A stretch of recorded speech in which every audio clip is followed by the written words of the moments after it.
Gary Neville, he's hit back at Ruben Amorim. He had some interesting comments to basically say that Ruben Amorim blaming the media for Man United's misfortunes is not the right way to go about it. He likens it to when obviously he played highly, highly decorated. We all know how respected and highly decorated Gary Neville is. But he says in my time, essentially, we had the same pressure. You play for Man United and you have to expect this level of scrutiny. And you can't be out there basically suggesting that it's the media's fault for Man United's players not being able to cope with the pressure. He also talks about the famous "you'll never win anything with kids" from Alan Hansen, and said we had to deal with that, being told we would never win because we were too young, and yet we still did it. Look, there's another argument that people are saying, Gary, you played in the 90s and the 2000s. Social media wasn't as prominent. If you wanted to just take a break off of things and, you know, if someone couldn't send stuff to you by WhatsApp, you couldn't jump on your Facebook, X, TikTok, or see yourself being ridiculed because those weren't means of communications back then other people are saying, absolutely right. Why is the manager talking about pressure coming from the media like it's never been there before, like it's not always going to be there at this club? And the players need to get used to it. It's that simple. Let me know what you guys think in the comments. Is Gary Neville right on this one, or does he need to take a little bit of context because it's a different time, it's a different era, it's a different stage of media and society in general? Let me know. Start with Amorim's comments because it's important to add as much context as possible. Context is key. So in coming out of the press conference on Friday, there was obviously the first part, the embargoed part, and the embargoed part came out late Friday evening and into Saturday morning, and lots of people were talking about it before the game. With Ruben Amorim taking a bit of a swipe at the media, talking about the problems, expectations, pressure on him, on players, and he spoke about the media and their discussion about the 3-4-3, his system not working. And he said, quote, "My players believe you guys when you say the problem of our team is the system. I get crazy about that. I don't want to change your mind, but my players, I guarantee you, they are listening to you. And they are putting that inside because we are not winning games." So he's sort of saying, with us not winning games, they're listening to the media. They're internalizing your criticism of the system. The system's not the problem. You're kind of the problem, right? Now, Gary Neville was asked about this, and it must be said, because I watched this morning as well. Before Gary Neville gave this answer, he hadn't heard Ruben Amorim's comments. He openly goes, I didn't know about that. I haven't heard that. So he's told it secondhand that this is what Ruben Amorim has said. So this is his comments on it. He says, quote, "I've not got a lot of time for that. If pundits are getting into your head, then you shouldn't be playing for Manchester United. Simple as that. I mean, do people not remember Alan Hansen criticizing us when we broke in as young kids that you can't win anything with kids? That was the greatest centre-back of all time at that moment. Do they not think we didn't get criticised during our football careers? I'm sorry, you're playing for Manchester United. It comes with the territory. You've got to step up. I don't know. I never blamed anybody else when we lost football matches. And I played in a dressing room that basically, when you lost football matches, you came in and said, sorry about that, lads, today. I was a mess for that goal. There was accountability. Why would you blame other people when you're losing football matches? So some pretty interesting comments there by Gary Neville. Let us know in the chat what you guys think of that. I know, Flex, that because we spoke about this for a kickoff on Saturday, didn't we? And you were like, bloody lucky that we had so much going on, because I would have spoken about that more in depth. I suppose this kind of carries it over. But what do you make of Ruben's comments and Neville's retort? I think there's the thing with these things, is that, again, a few things are true at the same time. Because there's some people in the chat there saying Gary Neville, you know, where we didn't do this against Ollie, was his friend. It wasn't this scathing, was he? Didn't say this. True. He had an obvious bias when it was his friend, Ollie, one that he told us about live on Sky. He said, absolutely, I'm going to stick by him. I'm not going to ask for him to be sacked. He's my friend, shared dressing room with him 20 years. He said it, which comes with its own, well, then you're not really being impartial to the job you're being paid to do in this moment in time, as Gary would say. So I get people saying that. And I get some people saying, I've seen other people saying, listen, he's saying all this about the manager. Haven't really seen him say much about Ineos, you know, because he's on the task force and building the state. He hasn't really gone in on them. So I accept all of those things. But But he is right when he says, this is Man United. You've got to shape up or shape out, get out. Like, the pressure is always there. It's never not going to be there. And yeah, when he played, there was a level of accountability that, when it's what they couldn't do in their time is come in from shit performances and be like, I tell you what, mate, that John Cross from the Mirror is the reason why I just can't shake off what he said in the paper the other day. I'll tell you what, Simon Stone at BBC, he's just so scathing on me, sort of suggesting I should retire and stuff. Like, it's just too much. Like, that's just why I'm playing bad. They just didn't have that culture then. It wasn't acceptable to be able to walk into that dressing room at that time with those characters in it, especially with that manager, and be able to use that as a reason. Now, would Sir Alex defend his team and cuss the media? Yes, he would. He'd ban people from even getting into press conferences. But I think when you're losing football matches, in terms of back to Ruben, when you're losing football matches at the rate in which we're losing them, and you've changed so much and you haven't got the results, it's open season, bro. It's open season. People are going to look at what you're doing. People are going to analyze what you're doing and have opinions on that. That's never changed. And to suggest that, the players are listening to you and, it's your fault because you keep doing this. Okay, then so say, because he disagrees that's the system. Say the media was saying, I'll tell you what, the thing's not working because they just went on on individuals. But Dallow's just rubbish. He shouldn't be playing. This Dorgu, they've bought him, and he's not good enough. The centre backs are this and that. Harry Maguire's still there. Look how slow he is. He's ran out, tried to play offside. Oh, this new Sesko guy they've got. He does. Imagine if they started doing it individually away from the system. Would Ruben Amorim blame that then? Like, because you're losing football matches, so it has to be something.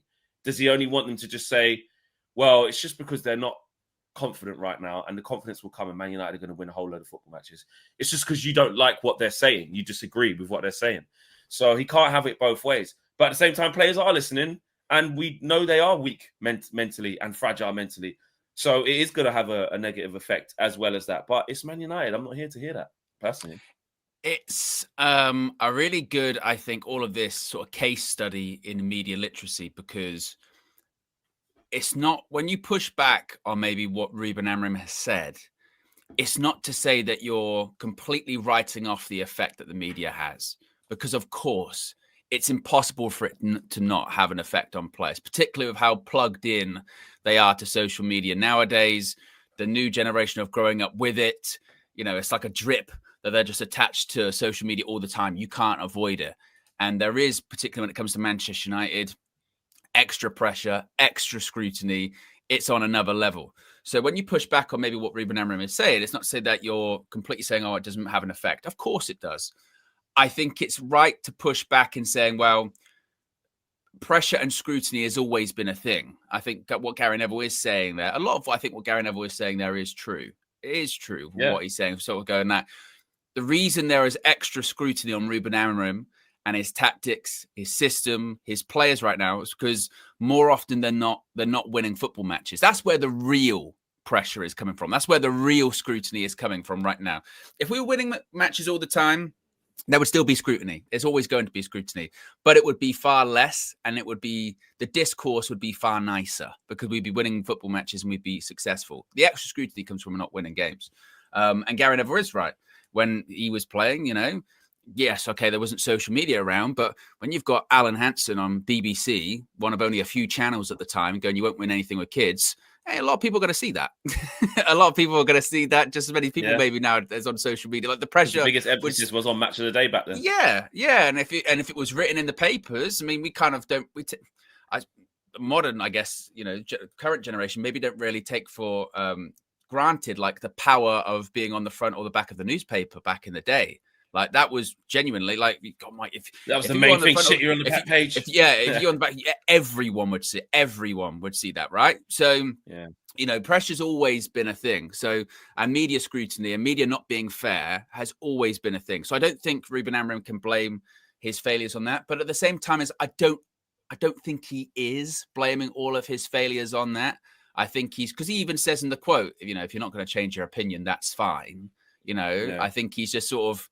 I think he's poorly phrased what he really means, which is, I've got to find a way to sort of overcome all of that scrutiny and pressure. And I basically haven't found a way to do that just yet.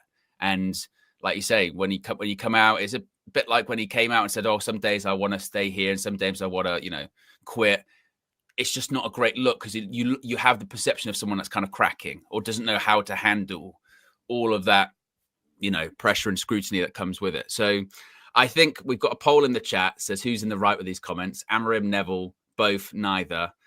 Just edging it. I mean, it's very, and I think it goes to show that where the chat's at.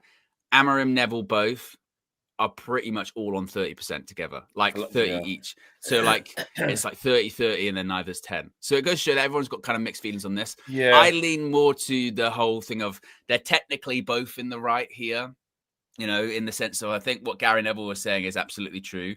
I do think what Ruben Amorim is saying has elements of truth to it, but I think he's putting too much on. I would lean. I'm with Gary Neville on this one. I think that because it's Gary Neville and there's other things that he hasn't done or he's not consistent in one bit. We're talking about this specific point, not rate Neville's punditry and general opinion in all of its. We're talking about this specific point.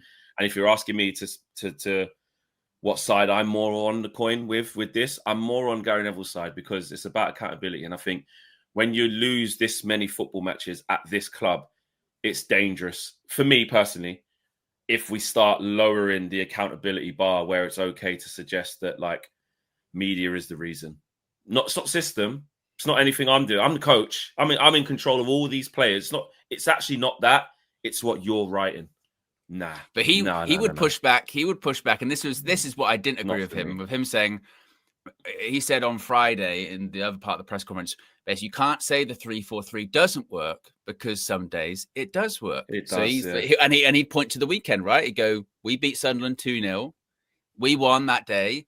It worked. You're not complaining about the system today because it worked. So you can't say it doesn't work. And it's kind of like, well, that's you don't win enough football games for that. I mentioned that on Friday with KG. That is the analogy of, well, you can't say the sun isn't going to come up tomorrow because you don't know that. And you sort of, well, yeah, but the sample size of 50 versus 1, you know what I mean? Exactly. More often than not in the 50, it's not working as opposed to the one where it did.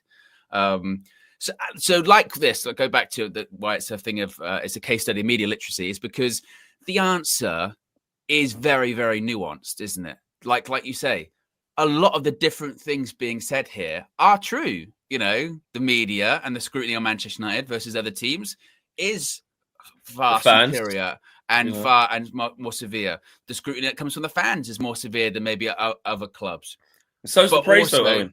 Yeah, but also when you get it right. But also, this isn't a new phenomenon. The pressure that's being put on Ruben Amorim and the system isn't unfair because we're not winning games. Yeah. It would be a completely different conversation if we were in the top 4 or 5 and people go, "Oh, it's never going to work." And you go, "Yeah, but look, it is working." As of now, it's not worked yet.